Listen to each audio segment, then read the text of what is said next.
사람은 누구나 인정받고 쓰임받기를 원합니다. 내가 누군가에게 쓰임을 받는다는 것은 최고의 삶의 행복이며 또 삶의 보람을 느끼게 됩니다. 왜냐하면 내가 쓰임을 받는다는 것은 내가 인정받았다는 것이 되고 또 그 인정받음으로 인하여 내 존재에 대해 확인하게 되고 보람과 기쁨을 맛보기 때문입니다. 그런데 우리가 성도의 삶을 살아가면서 어떤 사람은 하나님 나라의 백성이라는 사실 하나만으로 만족하며 그 삶을 살아갑니다. 또 어떤 사람은 하나님 나라의 일꾼으로 쓰임받는 영광을 누리는 사람들도 있습니다. 하지만 교회에서 쓰임받는 것이 세상에서 성공하는 것이 아니기 때문에 봉사나 헌신은 하지 않고 그저 편안하게 신앙생활하는 것이 행복이다라고 말하는 사람들도 있습니다. 하지만 하나님 나라를 위해 쓰임 받는다는 것, 이것은 하나님께서 인정하는 것이기 때문에 너무나도 귀한 것입니다. 이처럼 하나님께서는 모든 성도가 하나님 나라를 위해 다양한 도구로 쓰임 받기를 원하십니다. 본문 20절을 보면 큰 집에는 금그릇과 은그릇뿐만 아니라 나무그릇과 질그릇도 있어 귀하게 쓰는 것도 있고 천하게 쓰는 것도 있다라고 말씀하고 있습니다. 즉 바울은 이러한 그릇 비유를 통해서 하나님 나라의 중요한 원리를 설명하고 있는 것입니다. 각자의 집에 가보면 각양각색의 그릇들이 있습니다. 어떤 그릇은 귀한 손님이 왔을 때만 내어놓으려고 잘 보관해 놓은 그릇이 있습니다. 또 어떠한 그릇들은 가정에서 흔하게 쓰기 위해서 편하게 쓰기 위해서 쓰고 있는 그릇들도 있습니다. 또 가정에서 편하게 쓰고 있지만 그 용도에 따라서 각양각색의 그릇들이 있다는 것입니다. 마찬가지로 우리는 하나님 나라에 부름받은 성도입니다. 바울은 교회에 대해서 말할 때 사용되었던 몸의 비유를 통해서 몸은 단순히 한 지체로만 이루어지지 않았다고 말하고 있습니다. 즉 눈이 중요하다고 하여서 눈이 몸의 모든 기능을 다 할 수 있다고 말할 수는 없다는 것입니다. 팔이 있다고 하여 이 팔이 내 몸의 전체 모든 것을 다 할 수 있다라고 말하고 있는 것은 아닙니다. 몸에는 그 쓰임과 기능이 달리하는 다양한 기체들이 합력하여서 한 몸을 이룰 수 있다는 것입니다. 자, 이러한 현실을 보았을 때 바울이 말하는 이러한 영적인 진리는 우리가 머리로 이해할 수만은 없습니다. 그런데 실제로 너무나도 이러한 상황들을 무시하는 삶을 살아가는 경우가 많다는 것입니다. 자, 성도라고 불리는 많은 사람들이 실제 삶에서 어떻습니까? 인정받고 대우받기를 원합니다. 그런데 오늘 그릇의 종류에는 금그릇, 은그릇, 나무그릇, 질그릇으로 비유되고 있는데 많은 성도라 불리는 사람들이 인정받고 존경받는 명예로운 금그릇만 되기를 원한다는 것입니다.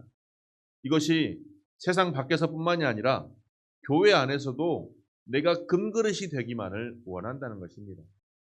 그래서 교회에서 보이지 않는 곳에서 하는 일, 하찮은 봉사를 맡은 직분, 다른 사람에게 보여지지 않아서 인정받는 일은 결코 하려고 하지 않는다는 것입니다. 그릇의 비유로 말한다면 결코 질그릇은 되고 싶지 않는다는 것입니다. 흔히 생각할 때 우리가 금그릇이라고만 하면 굉장히 좋은 것이라고 생각합니다.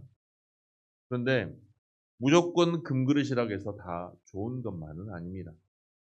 어떤 음식이나 물건을 담을 때 반드시 거기에 걸맞는 그릇이 필요하다는 것입니다. 그렇지 않는다면 그 본질이 흐려지기 때문입니다. 질그릇에만 담아야만 제맛을 나는 음식이 있고 어울리는 물건이 있습니다. 아무리 금그릇이 좋다고 하여 그 그릇에 걸맞지 않는 음식이나 물건을 담게 되면 그 음식이나 물건은 제 본질을 나타내지 못하고 오히려 볼품없는 경우가 되고 많다는 것입니다. 때문에 각각 알맞는 다양한 그릇이 있는 것입니다. 마찬가지 하나님께서도 우리에게 이러한 다양한 은사를 허락하셨다는 것은 그 은사들을 통해서 하나님께서 영광 받기를 원하시는 것입니다. 우리가 하나님 나라의 일꾼으로 쓰임 받는 것에 있어서 다양한 은사를 주신 것에 인정하지 않고 그저 한 쓰임만 원한다면, 귀하게 보이는 것, 그 쓰임만 원한다면 나에게 주어진 하나님의 은사를 무시하는 처사라는 것입니다. 어떤 면에서 보면 하나님께서 창조하신 나의 모습을 사랑하지 않는다는 것입니다. 하나님께서 내게 주신 은사나 달란트를 사모하며 인정하지 않고 그저 다른 사람의 것만 추구한다면 이는 나의 욕구만을 충족시키기 위한 욕심인 것입니다. 이는 하나님께서 나를 창조하셨던 그 하나님의 뜻과 목적을 거스르는 것입니다.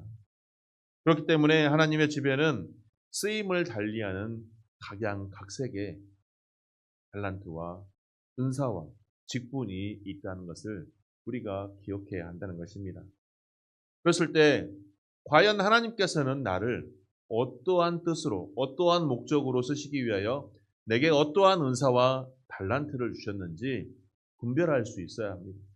그리고 그 분별한 걸 가지고, 그 은사와 달란트를 가지고 그 은사와 달란트를 사모하며 사랑하며 잘 하나님 나라를 위해 사용될 수 있도록 내가 더 힘써야 한다는 것입니다.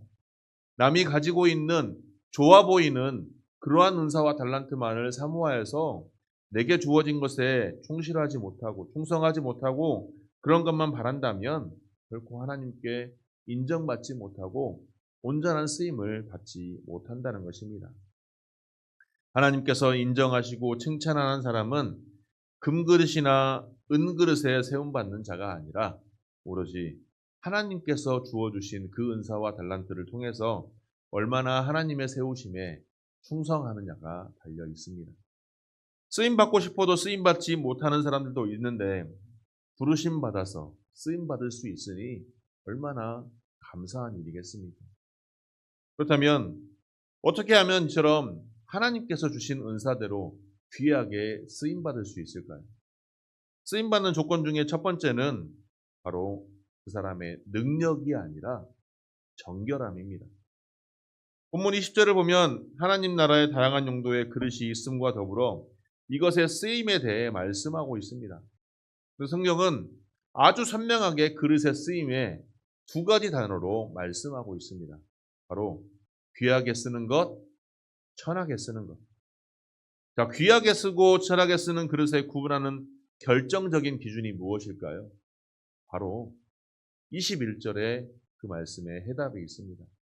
본문 21절입니다. 제가 읽어드리겠습니다. 그러므로 누구든지 이런 것에서 자기를 깨끗하게 하면 귀히 쓰는 그릇이 되어 거룩하고 주인의 쓰심에 합당하며 모든 선한 일에 준비함이 되리라. 자, 여기에서 깨끗하게 된다는 것은 무엇일까요? 자기를 깨끗하게 한다는 것이 바로 하나님께 귀하게 쓰임받는 조건인 것입니다. 하나님은 하나님의 일꾼으로 쓰임받기 위해 가장 첫 번째 조건으로 내선 것이 바로 이처럼 깨끗하게 되는 정결함입니다. 마태복음 5장 산상수훈의 말씀에서도 마음이 청결한 자는 복이 있나니 그가 하나님을 볼 것이다 라고 말씀하고 있습니다. 자기를 깨끗하게 한다는 것이 무엇일까요? 자기를 깨끗하게 한다는 것. 21절 말씀에 누구든지 이런 것에서 자기를 깨끗하게 하면이라고 말하고 있습니다. 이런 것. 자, 이런 것은 오늘 본문의 배경이 되는 바로 망령되고 헛된 말을 가리키는 이단들에서 벗어나는 것입니다. 거짓 교훈에서 물들지 않고 하나님의 말씀에 따라 정결한 삶을 살아가는 것이 바로 쓰임받는 조건의 첫 번째 요건이라는 것입니다. 이 세상에서 사람이 쓰임받는 것과는 전혀 다릅니다. 하나님 나라에 쓰임받는다는 것은 하나님의 뜻에 따라 정결한 삶을 살아갈 때 하나님께서 귀히 쓰인다는 것입니다. 세상에서 사람을 쓰는 조건은 무엇일까요? 첫 번째는 뭘까요? 그 사람의 능력, 또 그 사람의 스펙, 이러한 것을 통해서 사람들은 그 사람의 외형적인 모습을 통해서 그 사람을 채용을 하고 쓰게 됩니다. 근데 요즘 세상에서도 그러한 능력보다는 사람들과의 관계와 인성에 좀 더 눈을 돌리는 경향들이 조금씩 변하고 있기는 합니다. 그래도 어떤 일에 대해 그 사람을 쓰기 위해서 세상에서는 어떠합니까? 가장 먼저는 그 사람의 스펙과 그 사람의 능력을 봅니다. 그래서 그 스펙과 능력을 쌓기 위해 어려서부터 그러한 스펙과 능력을 쌓기 위해 얼마나 많은 노력을 합니까? 좋은 대학에 가기 위하여 초등학교 6년, 중학교 3년, 고등학교 3년 그 시간 동안에 열심히 노력하여서 좋은 대학을 갑니다. 좋은 대학만 나왔다고 해서 그 사람이 세상에서 인정받나요? 대학원도 가야 됩니다. 자격증도 많이 따야 됩니다. 이런 것을 통해서 끊임없이 노력하며 몸부림쳐야 합니다. 그런데 하나님 나라에 쓰임 받기 위해서는, 하나님께 인정받고 쓰임 받기 위해서는 그러한 능력과 스펙보다는 가장 중요한 것이 있습니다. 그것은 바로 그 사람의 정결함입니다. 세상 외의 죄악과 타협하지 않고 거짓 교훈에 물들지 않으며 하나님의 말씀만으로 인생을 살아가는 사람이 바로 하나님께 쓰임받는 가장 첫 번째 조건이라는 것입니다. 그것이 무엇일까요? 하나님께서 원치 않는 죄와 멀리하는 삶, 즉 거룩한 백성으로 구별되는 사람이라는 뜻입니다. 거룩이란 구별되다는 뜻입니다. 더럽고 죄악된 것으로부터 구별되는 것. 나를 깨끗하게 하려면 먼저 내 안의 죄성을 온전히 내어버리고 그런 죄와 구별된 삶을 살아가는 것입니다. 그런 죄와 구별된 삶을 살아가려면 어떻습니까? 너무나도 내 안에 고통이 따릅니다. 하나님의 말씀에 보면 내가 하고 싶어하는 것들은 죄다 하지 말라고 합니다. 또 내가 하기 싫은 것들은 죄다 그것은 해야 되는 것들입니다. 그것이 바로 하나님의 말씀입니다. 왜 그럴까요? 내가 하고 싶어하는 것들은 전부 다 내 안에 죄성이 가득한 그러한 행보입니다. 내가 하기 싫은 것은 바로 성령 하나님께서 감동을 주시는 것이지만 내 뜻과 어긋나기 때문에 다 하기 싫은 것들입니다. 하지만 그렇게 성령의 감동에 따라 순종하는 삶을 살아갔을 때, 하나님께서 원하는 행보의 삶을 걸어갔을 때 비록 내 삶 속에서는 고통과 고난이 있을지라도 그것을 통해서 우리는 우리에게 하나님의 은혜와 복이 넘친다는 사실을 기억해야 합니다. 마태복음 5장 3절 말씀에 심령이 가난한 자는 복이 있나니 천국이 그들의 것입니다 라고 말하고 있습니다. 여기서 말하는 심령이 가난하다는 것은 무엇일까요? 우리 마음속에 죄성과 욕심과 쾌락과 이런 것들을 다 하나도 없는 가난한 마음, 아무것도 없는 비어있는 마음이 있을 때, 즉 우리 안에 오직 하나님의 말씀만 있고 내 안에 죄성과 내 안에 악한 것들을 다 내어버렸을 때, 그랬을 때 천국이 우리 것이다 라고 주님께서 이미 제자들에게 말씀하셨다는 것입니다. 이처럼 나를 깨끗해 한다는 것은 하나님께서 원하시는 본래의 모습, 하나님께서 창조하셨던 그 모습으로 되돌아가는 것입니다. 그랬을 때 하나님께서 우리를 귀하게 쓰신다는 것입니다. 하나님의 귀한 쓰임 받기 위해 준비하는 것은 능력이 아닙니다. 하나님의 말씀에 따라 나를 정결하는 것에 전력을 다해야 합니다. 어떻게 보면 나를 깨끗하게 하는 내면적 노력이야말로 나의 삶 속에 가장 힘겨운 사초라고 할 수도 있습니다.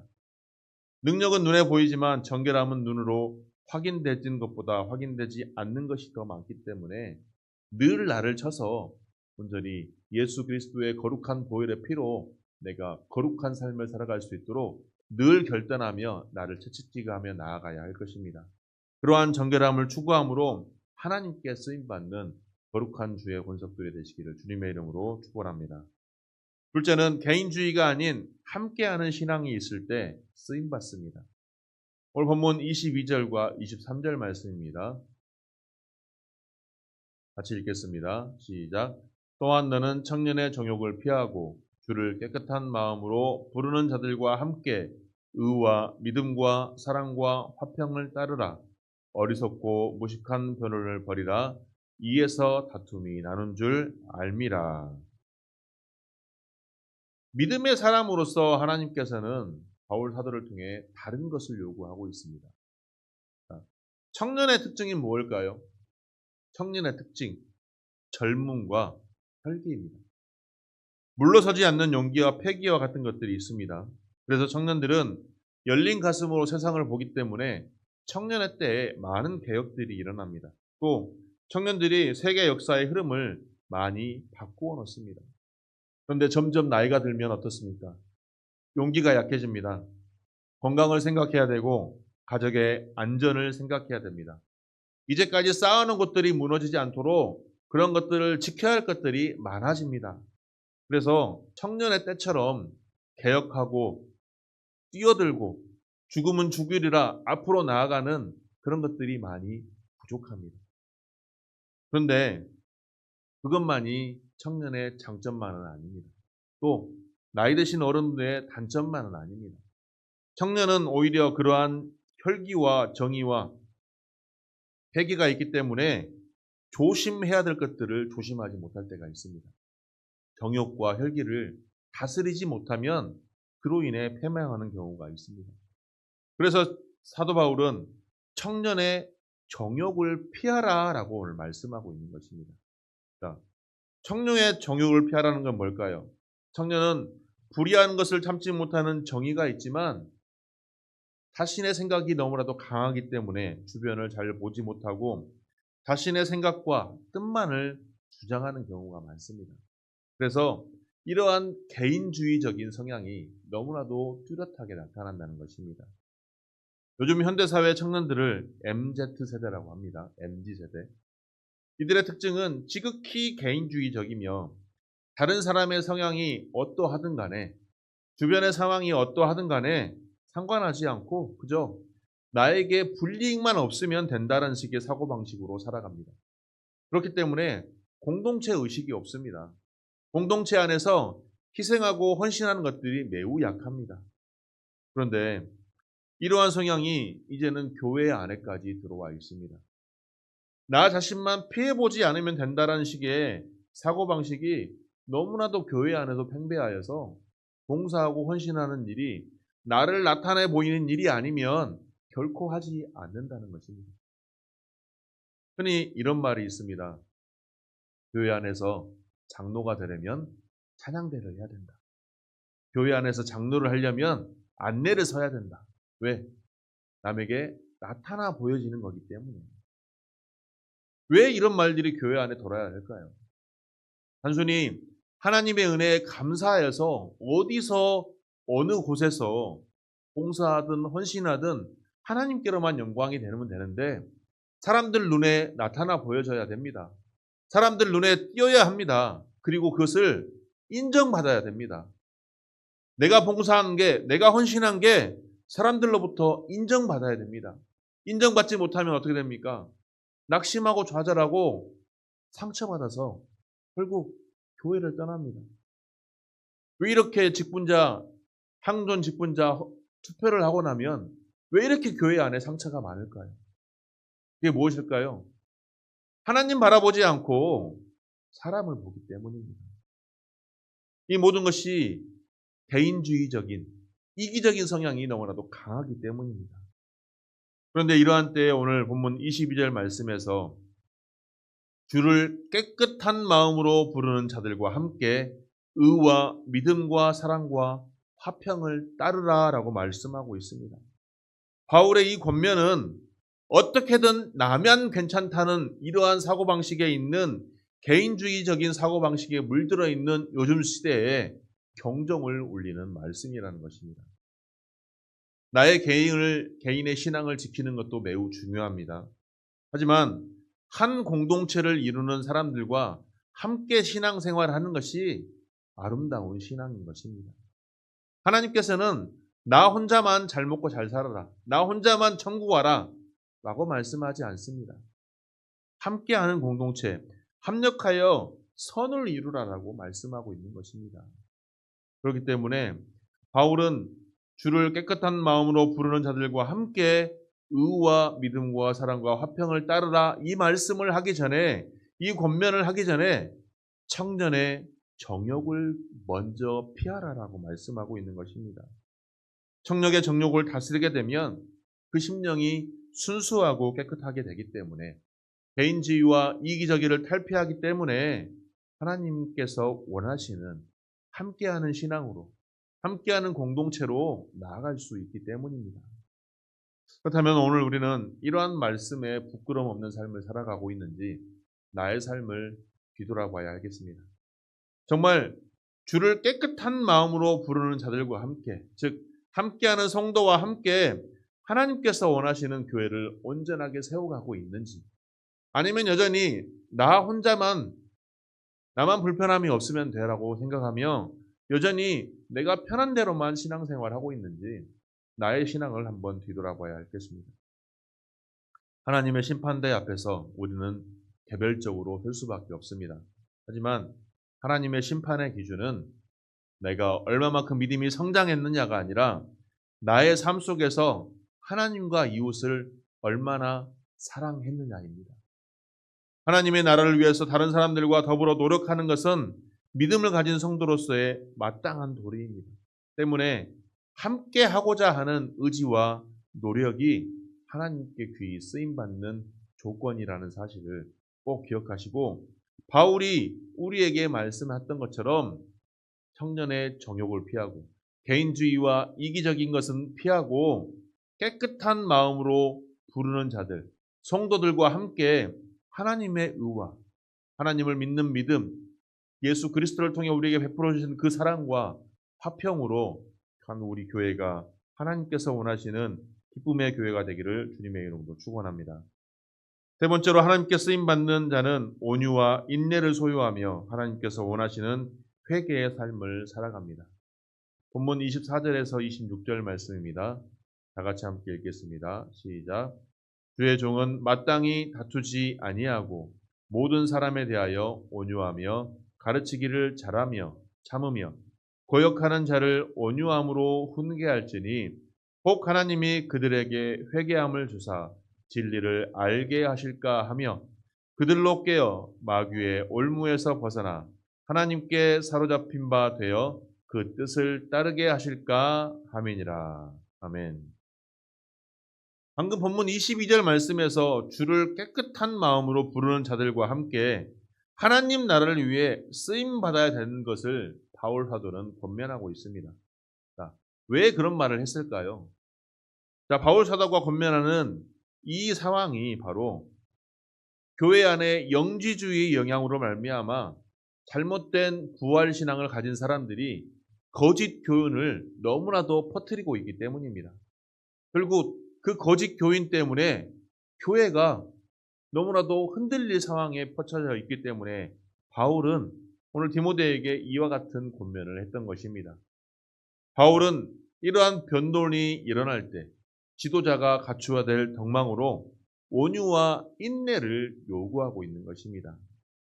거짓 교훈에 물든 자들을, 거짓 교훈을 퍼뜨린 자들에 대해서 그들을 진지하게 엄중히 다스려야 할 필요가 있지만 그들을 진지하게 지적하고 다스릴 때도 온유와 인내가 필요하다는 것입니다. 잘못이 있다고 하여 돈키호테처럼 달려들어 칼을 휘두르는 것이 아니라 온유와 인내를 통해서 주님을 섬기는 자로서 마땅한 자세의 삶을 살아가야 한다는 것입니다. 이것이 바로 믿음의 성도로서의 마땅한 자세입니다. 모세와 바울이 이와 같았습니다. 출애굽하였을 때 이스라엘 백성들의 삶은 어떠했습니까? 출애굽했을 때 하나님께서 은혜 베풀어 주셔서 많은 기적들을 보여주시며 하나님께서 그들이 원하는 가나안 땅으로 인도하였지만 이스라엘 백성들은 틈만 나면 원망하고 불평하였으며 하나님을 거역하는 행위들을 너무나도 많이 자행하였습니다. 모세는 이와 같은 상황들을 바라보며 하나님께서 그들을 진노하여서 심판하려 할 때마다 온유와 인내로 참아달라고 하나님께 긍휼을 베풀어 달라고 기도하였습니다. 바울은 어떠합니까? 오늘 이처럼 거짓 교훈으로 고린도 교회에 다툼이 일어났을 때 찾아가서 징계할 수도 있었지만 다른 선지자를 보내거나 서신을 보내어서 하나님께 눈물의 기도를 드렸습니다. 눈물의 편지를 드렸습니다. 따지거나 논쟁하기보다는 하나님의 진리의 힘을 믿고 온유함과 인내로서 사람들을 교훈하였던 것입니다.